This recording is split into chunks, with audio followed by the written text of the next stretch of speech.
Well, without further ado, we have Michael and Allison from Berks Nature, and they're going to be presenting some work that they did with the crosswalks mini grant that they had, looking at curriculum alignment. So I am going to just go ahead and hand off to Michael and Allison. All right. Well, thank you for being here. Michael and I both wrote and submitted a mini grant to complete a crosswalk of the science, technology, engineering, environmental literacy, and sustainability standards, or STEELS, for Pennsylvania that were written in 2022 and updated in May of 2023. And we also received 6 tablets to help with data input for the GLOBE's protocols. So that's what we're going to be talking about. So the STEELS standards is a 64-page document. It's huge with 4 grade bands, K through 2, 3 through 5, 6 through 8, 9 through 12. And the standards are written in a way that they are focused on different sciences, which I'm show you in just a little bit. But we use these to do the crosswalk with the GLOBE standards and GLOBE concepts. So I'll show you what I mean by that in just a minute. But this is the way it's not just a simple standard that you see when you dig down into the standards. There's a link from every standard to something that looks like this. It's a foundations box. And if you look at the top here, this little line right here, can you see my cursor?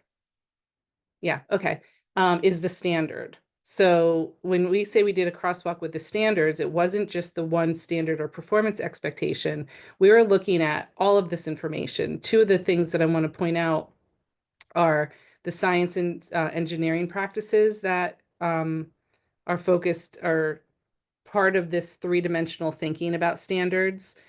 So these science and engineering practices that go along with this particular standard are analyzing and interpreting data, and scientific knowledge is based on empirical evidence. So for each standard, there's 1 or more science and engineering practice that you're supposed to align to that standard.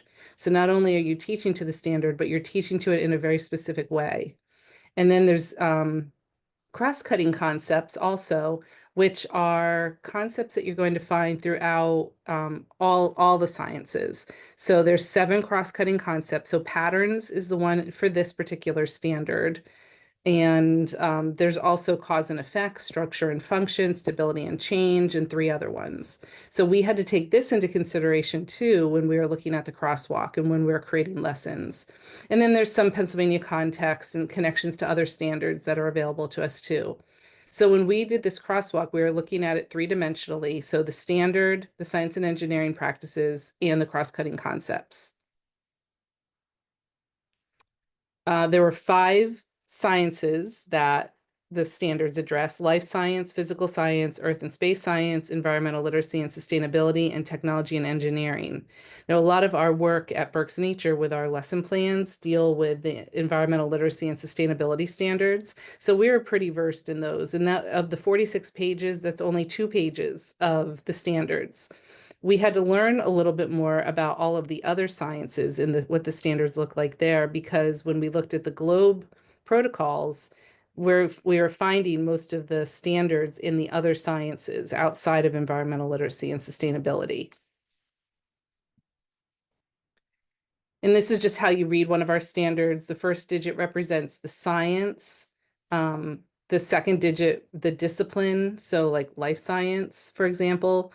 The third and possibly 4th digits, this is the grade band 6 through 8, so it's the grade level, and then the standard letter. So we went through, this is an example of what a grade band would look like in our standards. On each of the pages, though, you'd find the standards for K through 2 and 3 through 5 also. So there's a lot of content to look at any one of the pages of the standards. So this is an example of what we did. We had a spreadsheet for the crosswalk, and we looked at the protocol of this one is clouds. And we had the student outcomes that we pulled from the protocol. So we were calling those our performance objectives or that we were matching the standards to, but then there weren't a lot of them for some of the protocols. So that in this case, there's 3. So we also pulled out all of the concepts. So Earth and space science, then physical science, geography, and then science inquiry are the ones that we pulled out for clouds. And clouds is one that Michael does a lot with the students. So we are really hoping to find a really robust group of standards that we can align with it. But if you look, it's pretty sparse. And that's what we started to figure out. The GLOBE standards or GLOBE outcomes are very specific to clouds in this case, whereas the STEELS standards had very specifics. They had verbs like to create or to produce or to explore or to analyze, but then it was a very, very discrete context of which you needed to do that. I'll show you a couple examples of that. So it was really, really hard for us to actually do the crosswalk because the STEEL standards were so specific. The word cloud wasn't even in the standards at all. So that is really hard. And precipitation, I don't think that word was even in the standards. So we had to think of a lot of synonyms and then do our best to search this document for any of the words that might come up. So just to give you an example, 322A is use and share observations of local weather conditions to describe patterns over time. I think that there were 2 places in the whole standards that mentioned the word weather. So that was another synonym that we were able to use, but we addressed this kindergarten concept. So if you look at the back here, this kindergarten isn't even one of the student outcomes or the performance objectives. It's actually one of the concepts under Earth and Space. So that's why we went to looking at the concepts also, because if we were just looking at the standards or the performance objectives, we would have had virtually nothing on our crosswalk.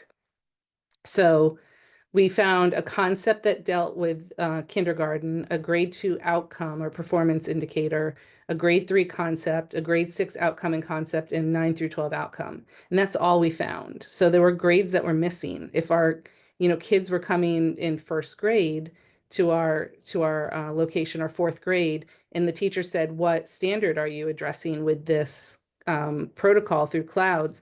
we wouldn't be able to say that we had any because there were no state standards that addressed it.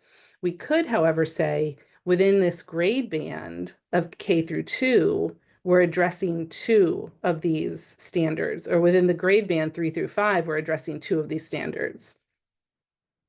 So this is how it looked like. So the one concept was observations of weather conditions can be used to describe patterns over time. We matched it with use and share observations of local weather conditions to describe patterns over time. That one was a really nice match. We were not so lucky in a lot of cases.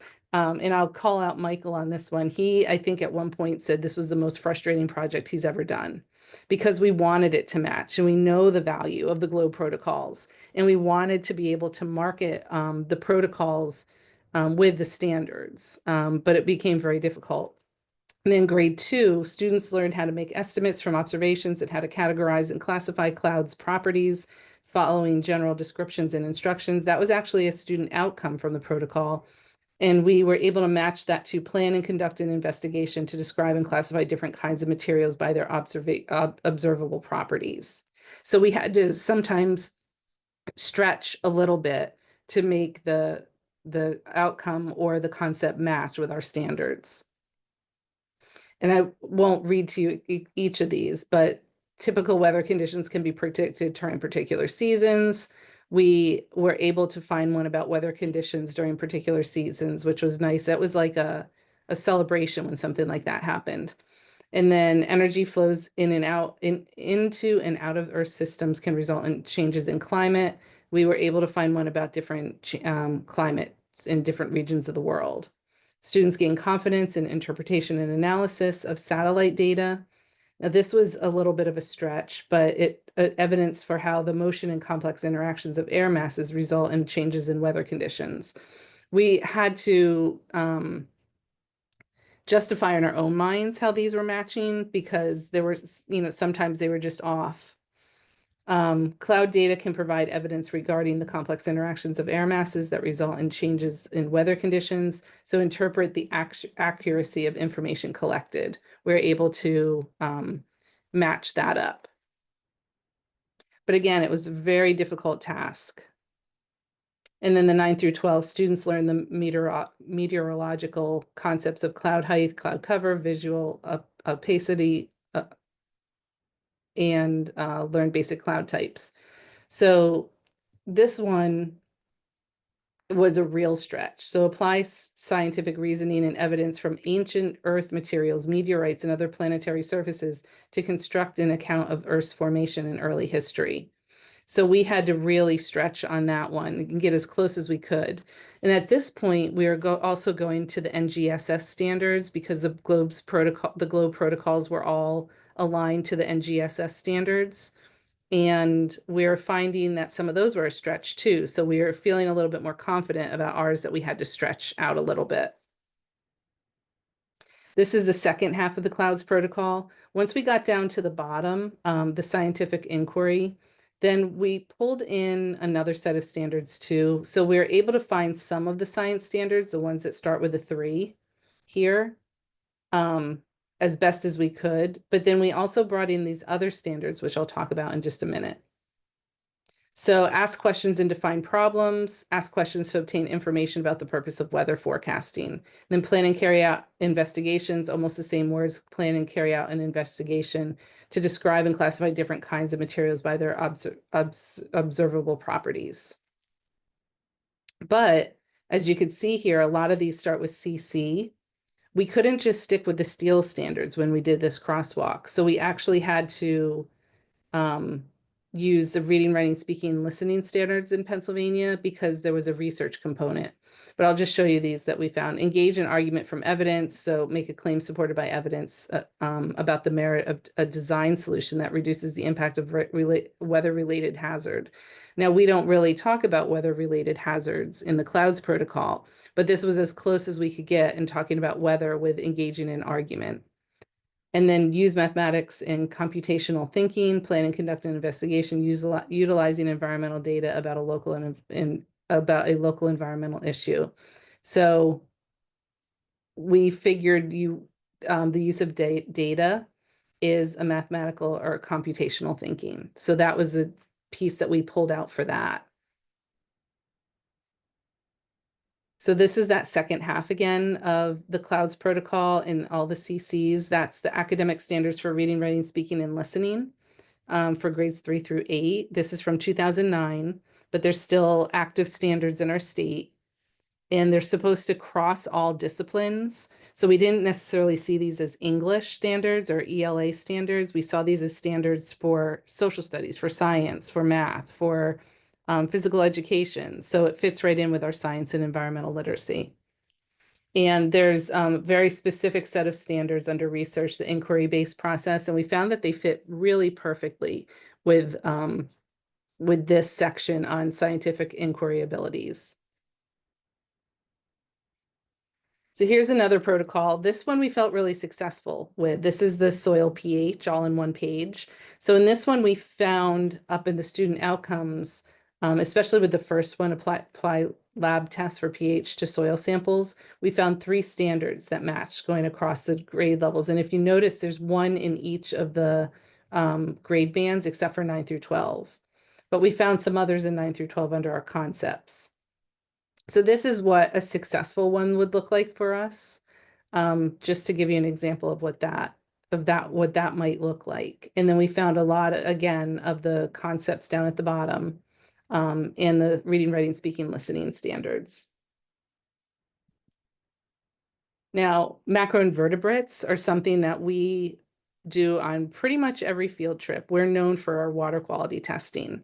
And this one was really sparse. And it was very frustrating to us because it's something that we value.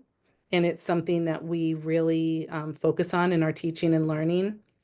So we found, and when you see it, you'll see how much we had to stretch.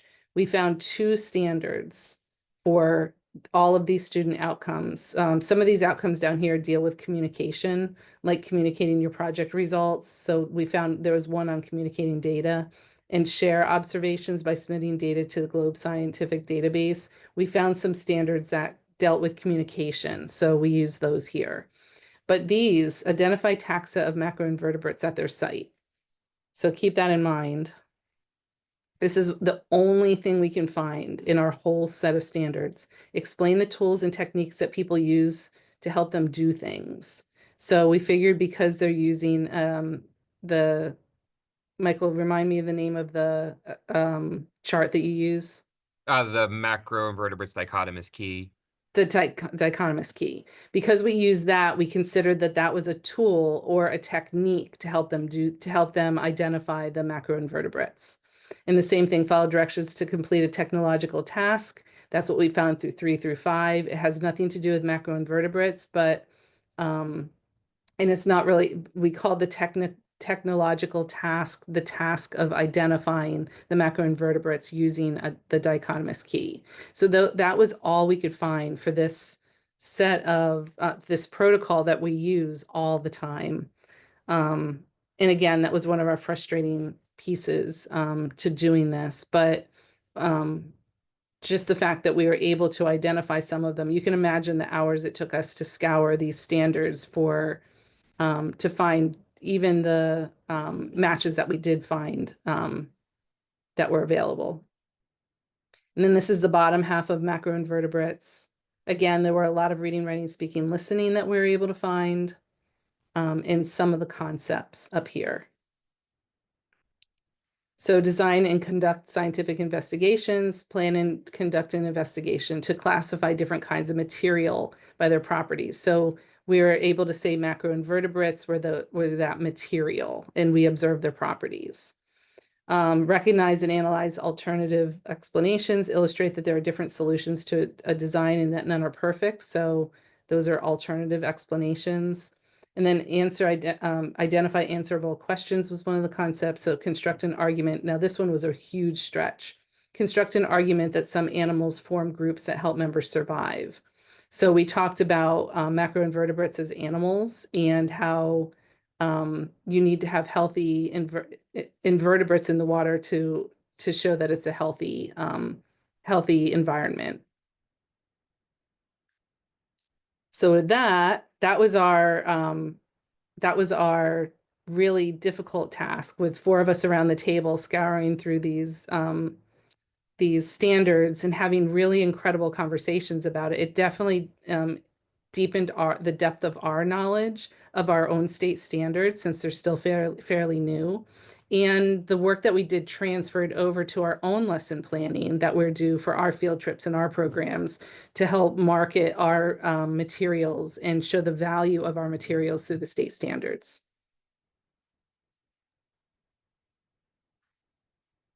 All right. Can everybody see Yes. the piloting? Okay. All right. Well, welcome.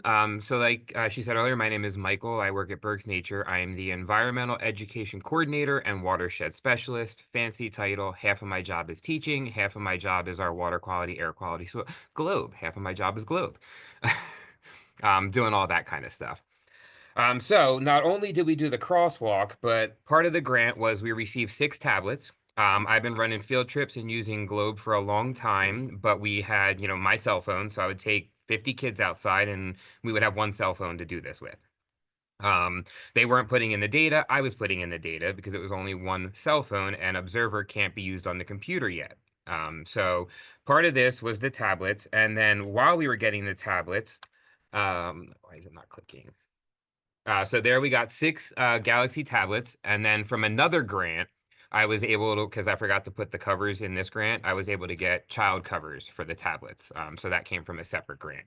Highly recommend them. You'll see in some of the pictures, January, there were no tablet covers. January, I bought tablet covers. They're very important. So what we did to kind of test some of this, and we also did other stuff besides the curriculum. But we did pilot some of the curriculum during this. So we ran a 10 course program. It was 10 Saturdays out of the year. So once a month, third Saturday of the month, other than I think April and May because of Earth Day and all that. The kids came, and every month was a different globe protocol. These kids range from 5 to 13 years old. We used the Observer app all year. We covered all four spheres. And then kids could bring their own tablet, their own cell phone, but then we also had the ones that we bought for field trips to use during this program to pilot them. And then on top of this, we ran a week-long citizen science summer camp where the kids did creek snorkeling, bacteria testing, and a bunch of globe protocols. So the way we kind of ran this, you can see the pictures right there without the tablet cover. This is why I bought tablet covers. In January, we did clouds and like an intro to what a citizen scientist was. So the point was, hopefully these kids came every month. I think I only had one that showed up to all 10, but most came to about 8 of them. So January was clouds. And what is a citizen scientist? Why are we doing this? What are they here to learn? February, we focused on air temperature and aerosols. So we also use some of the elementary stuff. We kind of, you can see there, we're doing the Why Not So Blue activity with the kids and reading the storybook. So it wasn't all just protocols and data entry. We tried to get basically a good mix of all the different globe stuff throughout the year. March, we did soil temperature and infiltration. So this is them doing soil temperature, and then we grabbed 2-liter bottles. I don't have any pictures of that. I forgot to take pictures of that. And then, one group filled it with clay, one group filled it with sand, one group filled it with dirt, and we poured water in it to see how fast and how much water went through. So again, using globe as the springboard to then do other activities with the kids. May was a new location, so we're piloting programs at an off-site location at the other end of the county. So we did one there, and that was all water quality. So the kids did pH, conductivity, which you can see them with the tablets. We got a hotspot, so even though we were off-site, the kids were able to upload the data, which I've learned this year is kids are not very good at. They were supposed to enter it every month, and maybe 1 or 2 kids got it through. The other kids kind of fumbled and didn't say anything till the end. June is my favorite. Like she said, water quality and macros, that's kind of what we're known for here. So here we had the kids in the creek flipping over rocks. We didn't do the actual method with globe where you get the meter long thing and put it out. We did use the kick nets and the D nets and had them kind of do a mini one. So we didn't upload that data.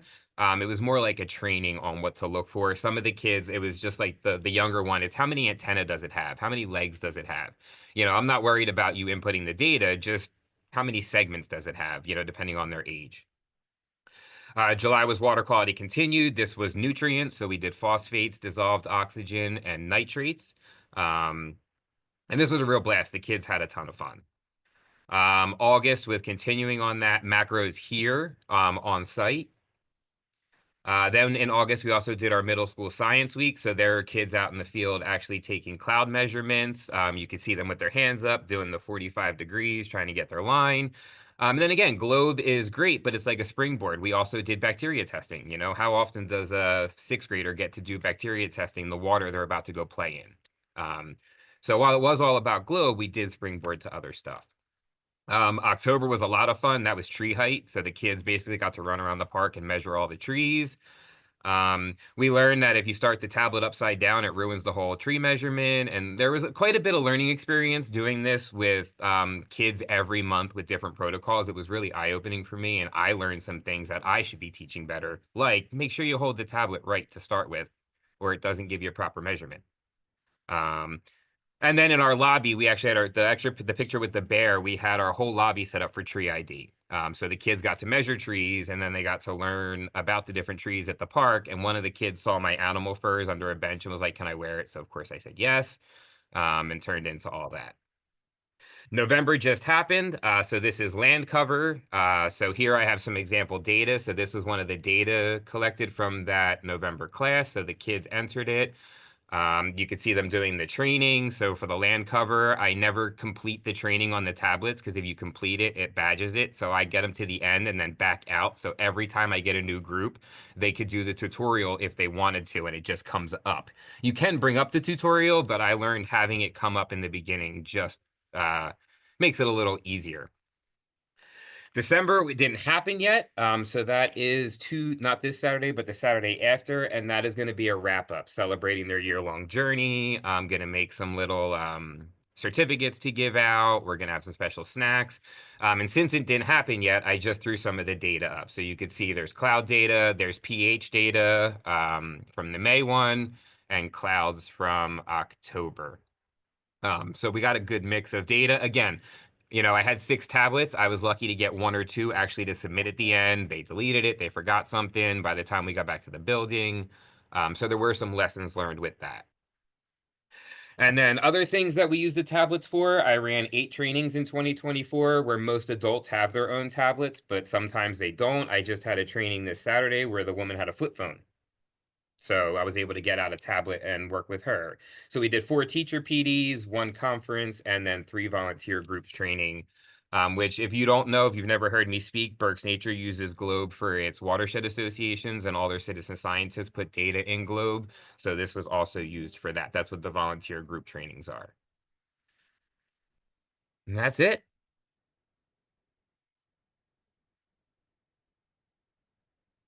All right, that is fantastic. You got a lot done in 1 year. That's really impressive. I'm going to let others speak first, ask questions. I have a few of my own, but let's just open it up for question and answer.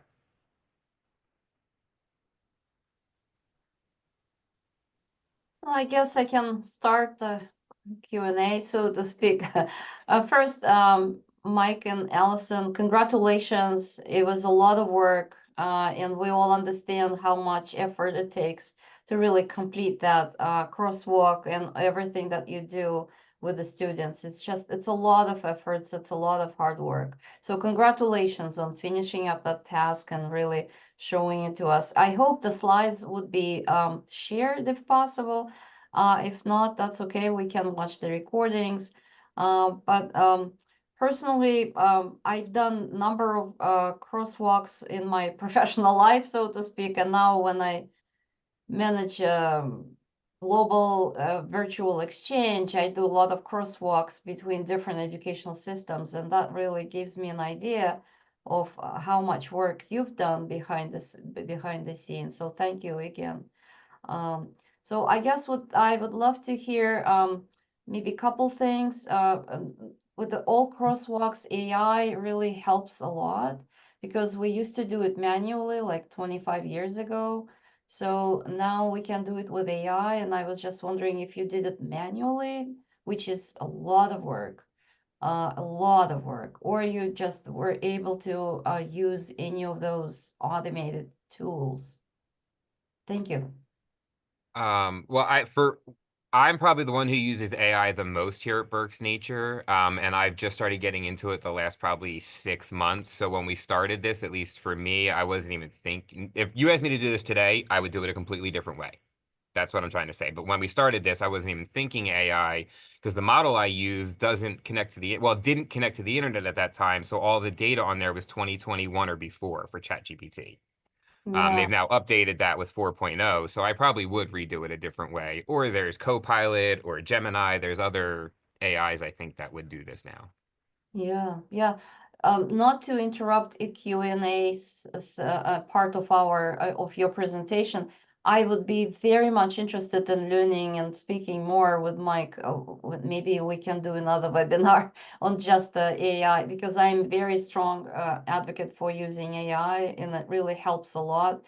So I just would love to really learn from you what tools you might find useful and things of that nature. And that might be helpful to the Globe community in general. Sorry if I'm occupying the floor too much. And Mike, just to complete the, I would love to see if you can at some point via email. I will reach out to you if you have like a tentative agenda for your program that you run on Saturdays. That would be really great.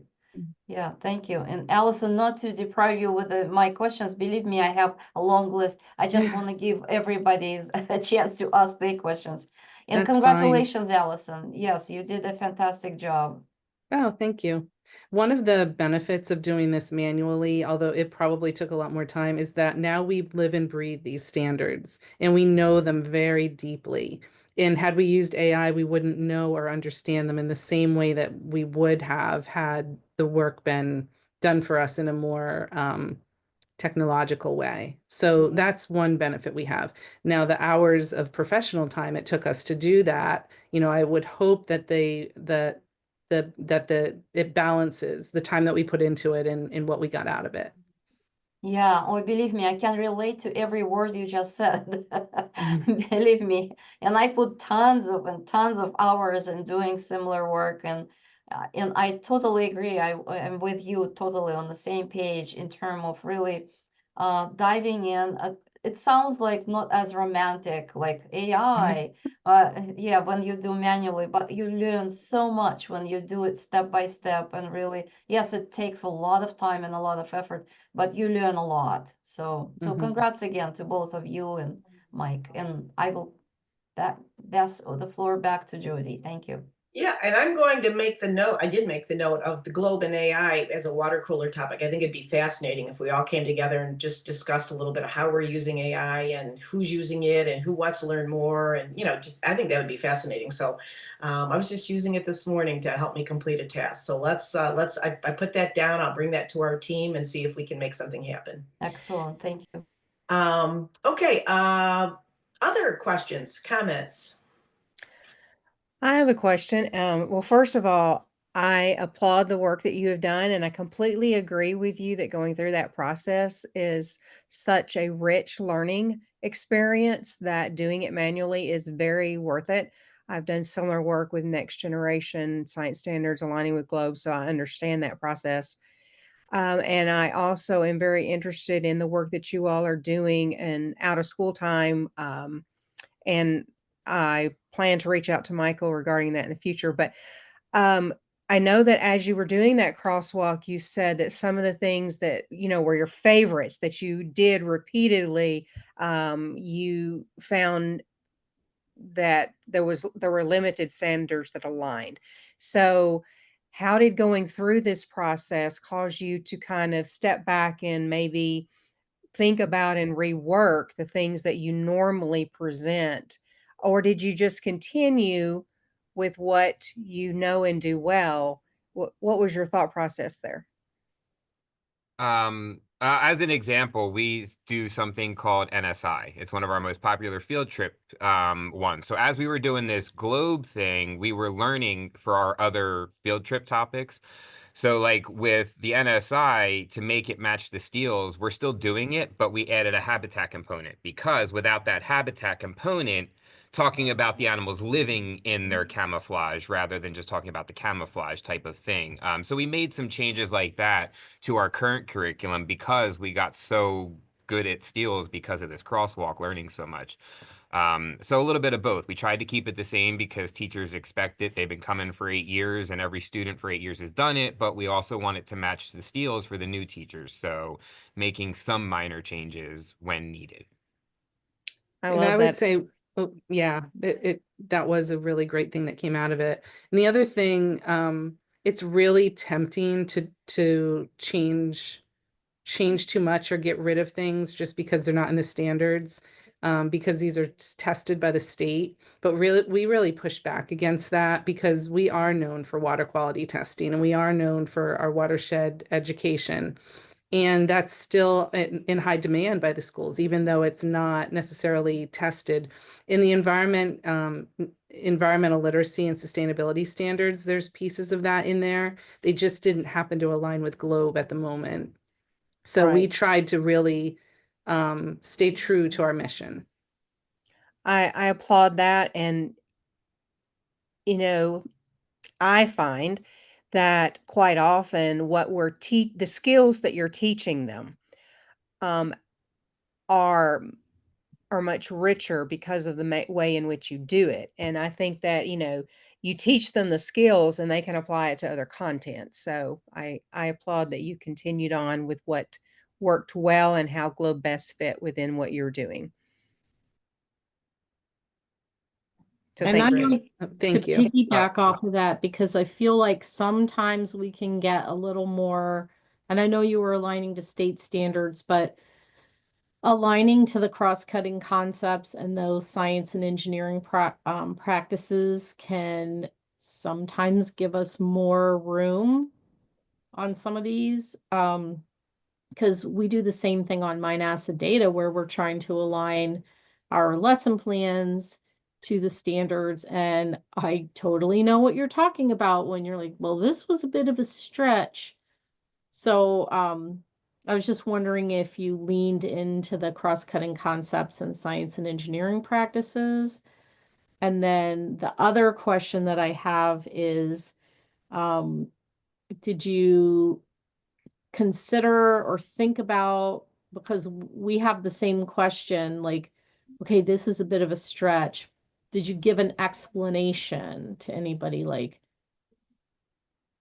how that connection is made, how that stretch fits, or is that just in your minds right now? Because on Mine Acid Data, it's in our minds. Yeah. Well, to answer your first question, we really leaned into the cross-cutting concepts and especially the cross-cutting concepts, because those are 7 concepts that cross all subject areas. So we figured, kind of like what Tina was saying, if we're focusing on the cross-cutting concepts and we're teaching about patterns, that's going to help them in English, that's going to help them in social studies, that's going to help them in their life with what they're doing. So we did take those into consideration, probably even more than the science and engineering practices. And then your second question was, is this anywhere other than in our minds? Right now, all of the rationale is in our minds.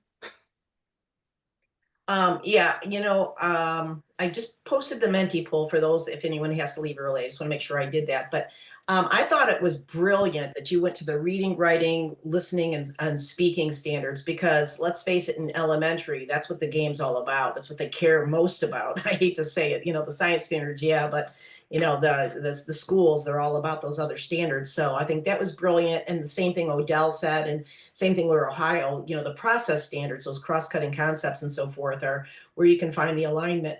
My question is, for Allison or Michael, underneath the globe stuff, all those student outcomes, where did you get those? Did those come right out of the learning activity and protocols, or did you create those? Because that's a nice set that you have there. Those came right out of the protocols. Okay. So they had the standards for the protocol, and then right underneath that, it had all of the concepts. So it had the student outcomes for the protocols. Yeah. Then it had all of those concepts, which we found to be really helpful to us. So we do have a couple minutes. My comment is, it's really more of a comment now that I asked the question about where those came from. I think it would be great is if anyone else is doing crosswalk work, and I think we're going to do it in Ohio.